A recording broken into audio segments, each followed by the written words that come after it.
শেখ হাসিনা কিছুদিন আগে গত 16 বছর যত টাকা এদেশ থেকে লুট করে নিয়ে গেছে তার ছেলে জয় 350 বিলিয়ন ডলার একাই সে নিয়ে গেছে। তার পরিবার পরিবর্তরা বিলিয়ন বিলিয়ন ডলার এদেশের সাধারণ খেটে খাওয়া শ্রমজীবী মানুষের টাকা পয়সা তারা লুটপাট করে নিয়ে গেছে। সেই টাকাগুলা যদি শুধু যে টাকাগুলা শেখ হাসিনার পরিবার লুট করে নিয়ে গেছে এই টাকাগুলো যদি একটি ব্যাগের মধ্যে ভর্তি করে আপনাদের হাতে দেওয়া যেত, বিশাল বিশাল টাকার বস্তা নিয়ে আপনারা প্রত্যেকে আপনাদের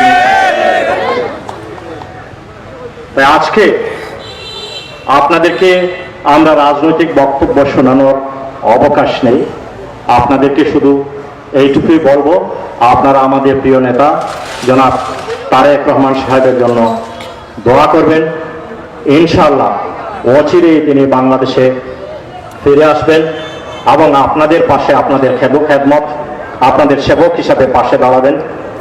গণতন্ত্র, ন্যায় বিচার, সুশাসন, মানবিক মর্যাদার ভিত্তিতে একটি নতুন ন্যায়ভিত্তিক রাষ্ট্র তিনি ইনশাআল্লাহ দেশ আমাদের প্রিয় নেতা শহীদ রাষ্ট্রপতি জিয়াউর রহমান এবং দেশনেত্রী বেগম খালেদা জিয়া এবং বিএনপির আদর্শের আলোকে সেই ধারাবাহিকতায় সে নতুন রাষ্ট্র নির্মাণ করবেন, যেখানে থাকবে না অন্যায়, অত্যাচার, অপশাসন, দুষ্কর্ম, যেখানে থাকবে একটি সুখী সমৃদ্ধশালী রাষ্ট্র গড়ার সুনির্দিষ্ট পরিকল্পনা ইতিমধ্যে তিনি প্রণয়ন করেছেন। 31 দফা রাষ্ট্র মেরামতের কর্মসূচি আপনারা ইতিমধ্যে হয়তো জেনেছেন। আমি আপনাদের উদ্দেশ্যে আর বেশি কিছু না বলে এখানে আমার সহযোদ্ধা বন্ধুগণ যারা উপস্থিত আছেন আপনাদের উদ্দেশ্যে দু একটি কথা বলে আমার বক্তব্য শেষ করব। আপনারা জানেন যে 5ই আগস্টের আগে যে 16-17 বছর যে আন্দোলন চলছিল, জনাব তারেক রহমানের নেতৃত্বে আন্দোলনের একটাই উদ্দেশ্য ছিল গণতন্ত্র ফিরিয়ে আনা, ন্যায় বিচার সুশাসন ফিরিয়ে আনা এবং মানুষের ভোটাধিকার প্রতিষ্ঠা করা। সেই লক্ষ্যে তিনি সকল রাজনৈতিক দলকে এবং দেশের সাধারণ মানুষকে ঐক্যবদ্ধ করে সেখানে তিনি ঘোষণা দিয়েছেন বিভিন্ন সময়ে যে স্বৈরাচার শেখ হাসিনা স্বৈরাচার বিরোধী আন্দোলনে যে সমস্ত রাজনৈতিক দল যারাই এই আন্দোলনে অংশগ্রহণ করবে তাদের সকলের সমন্বয়ে এই সরকারের পতন হওয়ার পরে, স্বৈরাচারী সরকারের পতন হওয়ার পরে একটি অবাধ সুষ্ঠু নিরপেক্ষ নির্বাচনের মাধ্যমে যে সরকার গঠন হবে সেটা হবে জাতীয় ঐক্যমতের সরকার। তাই আজকে আমরা দেখতে পাচ্ছি এখন পর্যন্ত দেশের বিরুদ্ধে বিভিন্নভাবে ষড়যন্ত্র চলছে। স্বৈরাচারের মাথা চলে গেছে, তার দূষর তার প্রেতাত্মারা এখনো দেশের মধ্যে গাপটি মেরে বসে আছে, যে কোনো মুহূর্তে যে কোনো ধরনের অন্যায় বিশৃঙ্খলা তারা করতে পারে। এবং সেই সাথে আমরা দেখতে পাচ্ছি কিছু কুচক্রী মহল, কিছু কিছু রাজনৈতিক দলও সেখানে বিএনপির জনপ্রিয়তা থেকে ঈর্ষান্বিত হয়ে তাদেরকে সহযোগিতা করার বিভিন্ন পায় তারাই লিপ্ত রয়েছে।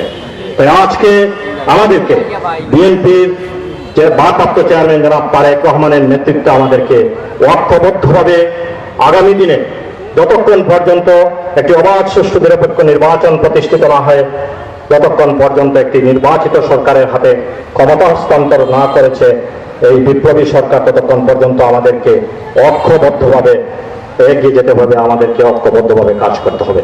আমি আমার বক্তব্য আর দীর্ঘায়িত করতে যাচ্ছি না।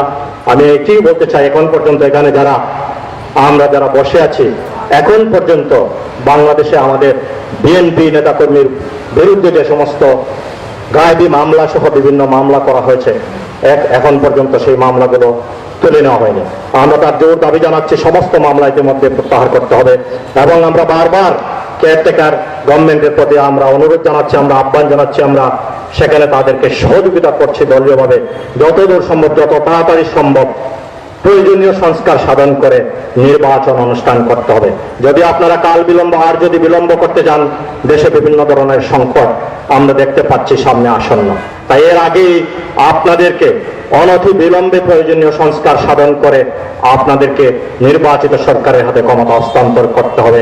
নির্বাচিত সরকারি জবাবদিহিমূলক সরকারি দেশে প্রয়োজনীয় রাষ্ট্র সংস্কার বা মেরামতের যেটুকু প্রয়োজন সেটুকু করে দেশকে আবার তার আপনটাকে গণতন্ত্রের ধারায় ফিরিয়ে নিয়ে আসতে পারবে। আমি আমার বক্তব্য আর দীর্ঘায়িত করতে যাচ্ছি না। পরিশেষে মা বোনরা আমার সামনে যারা উপস্থিত আছেন, আপনাদেরকে অনুরোধ করছি আমাদের প্রিয় নেতা শহীদ রাষ্ট্রপতি জিয়াউর রহমান প্রতি আপনারা দোয়া করবেন যেন আল্লাহ তাআলা তিনিকে জান্নাতুল ফেরদৌস নসিব করেন।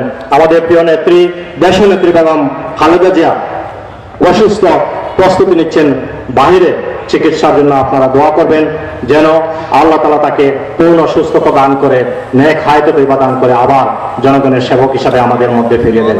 এই আশাবাদ ব্যক্ত করে পাশাপাশি আমাদের প্রিয় নেতা জনাব তারেক রহমানের জন্য আপনারা দোয়া করবেন যেন তাকে সুস্থতার সহিত নেক হায়াতে তৈবা আল্লাহ তাআলা দান করেন, এবং তিনি আমাদেরকে নিয়ে যে স্বপ্ন দেখছেন, রাষ্ট্রকে নিয়ে, দেশকে নিয়ে যে স্বপ্ন দেখছেন, সেই স্বপ্ন বাস্তবায়নের জন্য আল্লাহ তাআলা যেন তাকে সেই ক্ষমতা প্রদান করেন। এই আশাবাদ ব্যক্ত করে বিএনপি, যুবদল, ছাত্রদল, স্বেচ্ছাসেবক দলের এখানে যারা উপস্থিত আজকে যে সুন্দর অনুষ্ঠানের আয়োজন করেছেন, সকলকে আমার দলের পক্ষ থেকে এবং বিএনপির পক্ষ থেকে, জনাব তারেক রহমানের পক্ষ থেকে অসংখ্য ধন্যবাদ